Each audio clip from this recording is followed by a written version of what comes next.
மாண்புமிகு தமிழகத்துடைய முதலமைச்சர் மரியாதைக்குரிய அண்ணன் தளபதி அவர்கள் உத்தரவு வழங்கி ஆணைகள் வழங்கி அந்த வகையிலே கடலோரம் இருக்கின்ற மீனவ பெண்களுக்கு வாழ்வாதாரம் வழங்க வேண்டும் என்ற வகையிலே கடல் பாசிகளை வளர்க்கின்ற திட்டத்தை வழங்கியிருக்கின்றார்கள். அந்த வகையிலே ரூபாய் 127 கோடியே 72 லட்சத்தில் அந்த திட்டம் இன்றைக்கு தொடங்கப்பட்டிருக்கின்றது. அது ராமநாதபுரத்தில் ஏற்கனவே அடிக்கல் நாட்டப்பட்டிருக்கின்றது.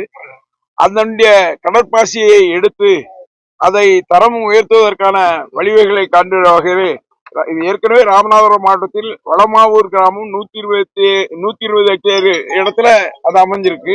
அதுபோல இன்றைக்கு புதுக்கோட்டை மாவட்டம் கந்தர்வக்கோட்டை தாலுகாவில் மங்கனூர் கிராமத்தில் 78 ஏக்கர் பரப்பளவில் இந்த திட்டத்தை நடைமுறைப்படுத்துவதற்காக இடத்தை பார்வையிட்டு உடனடியாக அதை பணியை தொடங்குவதற்கான நடைமுறைகளை செய்வதற்காக ஆய்வு செய்வதற்காக இங்கே வந்தோம்.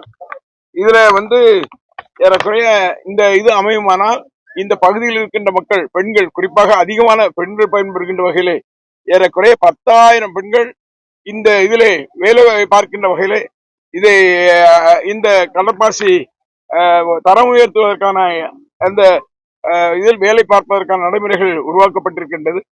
ஆகவே இந்த பகுதியில் தொடங்க வேண்டும் என்ற வகையிலே தமிழகத்தின் முதலமைச்சர் அவர்கள் எங்களுக்கு ஆணைகள் வழங்கியிருக்கின்றார்கள். அந்த வகையிலே இதை ஆய்வு செய்திருக்கின்றோம். இதன் பயனாக இந்த பகுதியில் இருக்கின்ற மக்கள் பயன்பெறுகின்ற வகையிலே அதுபோல தமிழகம் உயர்கின்ற வகையிலே இந்த தொழில் வளர்கின்ற வகையிலே இந்த திட்டத்தை நடைமுறைப்படுத்த இருக்கின்றோம். கடலோர பகுதிங்கிறது நம்ம மாவட்டத்துல மற்ற மாவட்டம் மாதிரி கிடையாது. 80 கிலோமீட்டர் தாண்டி இருக்கு. அப்படி இருக்கும்போது கடலோர பகுதியில் உள்ளவங்களுக்கு செய்ய வேண்டிய திட்டம் இங்க எதனால இல்ல கடலோர பகுதியில பாசி வளர்ப்பு திட்டம் அந்த பாசியை அங்க இது பண்ணி இங்க கொண்டு வந்து பண்றது ப்ராசஸ் மதிப்பு கூட்டுறது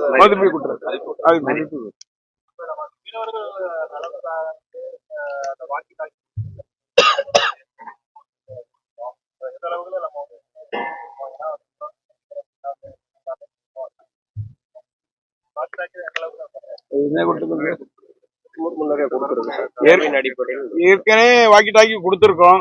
அது போக இது ஒண்ணு கொடுத்திருக்கோம். என்ன சேட்டலைட் போன் டிரான்ஸ்பாரம் ஒண்ணு வெங்கட ஸ்போர்ட்டுக்கு எல்லாம் கொடுத்திருக்கோம்.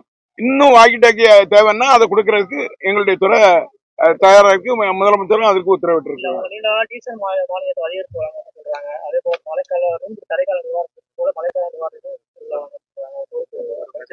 ஏற்கனவே 5,000 இருந்து 6,000 மாத்தியாச்சு.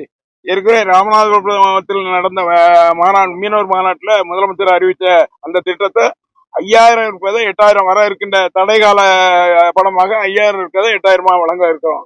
டீசலும் கூட்டி வழங்க அறிவிச்சிருக்காங்க. கூட்டி வழங்க போறோம். டீசலும் மண்ணெண்ணையும்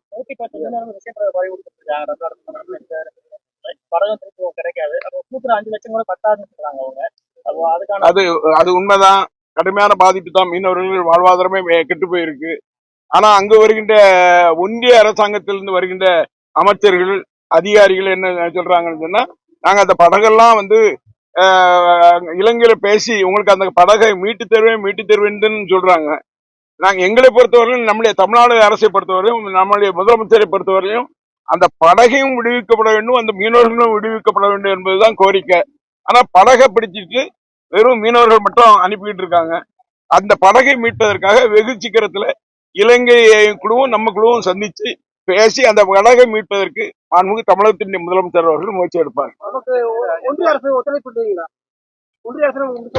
இல்ல ஏற்கனவே என்ன வர்றவங்க மீனவ மக்களை ஏமாற்றுறதுக்காக உடனடியாக படகெல்லாம் மீட்டு தந்துடுறோம், கச்சத்தீவு மீட்டு தந்துடுறோம் இப்படின்னு சொல்லி இந்த தேர்தல் வேஷம் போடுற வேலை தான் பாக்குறாங்களே தவிர இதுவரையும் அந்த படகு மீட்கணும்னு சொன்னா ஒன்றிய அரசாங்கம் மீட்டு தர முடியும். நம்முடைய தமிழ்நாடு கவர்மெண்ட் அதை அங்க மத்திய அரசாங்கத்தோடு அழுத்தி வெளியுறவுத்துறை அமைச்சரை அழுத்தி இலங்கையோட பேசிதான் அந்த போட்டை மீட்க முடியும். ஆகவே அவர்கள் தான் அதை செய்ய வேண்டும். அதற்கான அழுத்தத்தை நம்முடைய தமிழகத்தின் முதலமைச்சர் அவர்கள் அழுத்தமாக கொடுத்து கொண்டிருக்கின்றனர். மீட்க முடியாதாங்கிறது இல்ல, மீட்பதற்காக ஏற்கனவே நம்முடைய தமிழ்நாடு அரசாங்கமும் தமிழக முதலமைச்சர் அவர்களும் ஏற்கனவே சுப்ரீம் கோர்ட்ல ஒரு கேஸ் போட்டிருக்காங்க. அந்த கேஸ் ஓடிக்கிட்டு இருக்கு. எந்த வகையில மீட்க வேண்டும் என்பதுதான் திராவிட முன்னேற்ற கழகத்துடைய கருத்து. அந்த வகையில மீட்டு தர வேண்டியது ஒன்றிய அரசாங்கம்.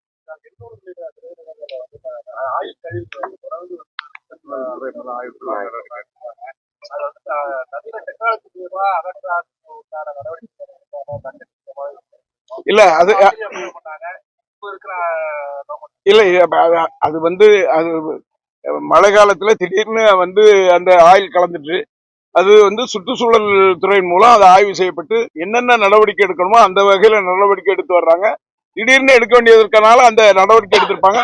அதற்கான மிஷின் வச்சு எடுக்கக்கூடிய பணிகளும் நடக்கும். தூத்துக்குடி இயல்பு நிலைக்கு வந்துருச்சா சார்? நீங்களே கிட்டத்தட்ட 3 நாள் தூத்துக்குடி இயல்பு நிலைக்கு வந்துருச்சா? நீங்களே ஒரு 3 நாள் பாதிக்கப்பட்டிருக்கீங்க.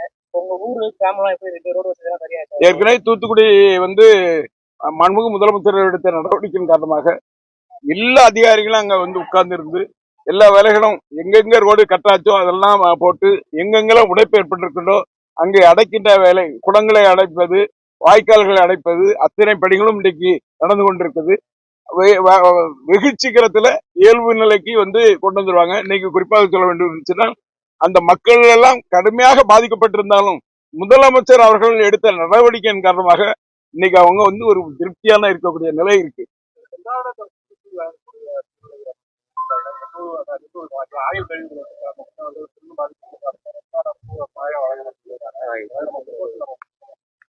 அதற்கான ஆய்வு நடைபெற்று வருகிறது. ஆய்வு நடைபெற்று அது முதலமைச்சரோடு கலந்து அதற்கான நடவடிக்கைகளை முதலமைச்சர் அவர்கள் எடுப்பார்கள்.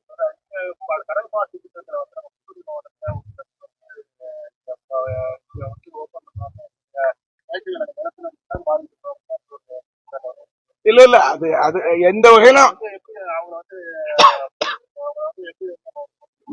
வகையிலும் அவர்கள் பாதிக்காத அளவில் தான் நாங்கள் எல்லா நடவடிக்கையும் எடுப்போம். எந்த பாதிப்பு இருந்தாலும் அவர்கள் அதை சரி செய்யக்கூடிய பணிகளை நாங்கள் செய்வோம். கால்நடை பால் உற்பத்தி ரொம்ப குறைவா இருக்கு சொல்றாங்க. பால் உற்பத்தி குறைக்கிற மாதிரி காலத்துல பாத்தீங்கன்னா மாடுகள் இருக்காங்க. ஏற்கனவே மாண்புமிகு தமிழகத்தினுடைய முதலமைச்சர் அவர்கள் எவ்வளவு மாடு கேட்கிறாங்களோ அவங்களுக்கு எல்லாம் மாடு கொடுக்கணும்னு சொல்லிட்டாங்க. ஏற்கனவே எங்க வெள்ளம் பாதித்த பகுதிகள் எல்லாம் 1,10,000 ரூபாய் அளவுக்கு எவ்வளவு மாடு வேணாலும் வாங்கட்டும், என்ன அவர்களுக்கு வந்து ஒரு 3% 4% வட்டியில கொடுத்துருவோம், மாடு கொடுப்போம். அது போக மாடு எடுத்தவர்களுக்கு அதற்கான பணங்களை கொடுப்போம் இந்த வகையில பண்ணியிருக்காங்க. அந்த வகையில இன்றைக்கு வந்து பல்வேறு வகையில் பால் உற்பத்தியை பெருக்குவதற்கான மாண்புமிகு முதலமைச்சர் அவர்கள் நடவடிக்கை. ஜல்லிக்கட்டு விவகாரத்துல நம்ம வந்து ஆன்லைன் தொடர்ந்து ஆதரவு இருக்காங்க. அதெல்லாம் மாடுகள் சாலைகள் வந்து பாதிக்கக்கூடிய சூழ்நிலை இருக்கு. ஆன்லைன்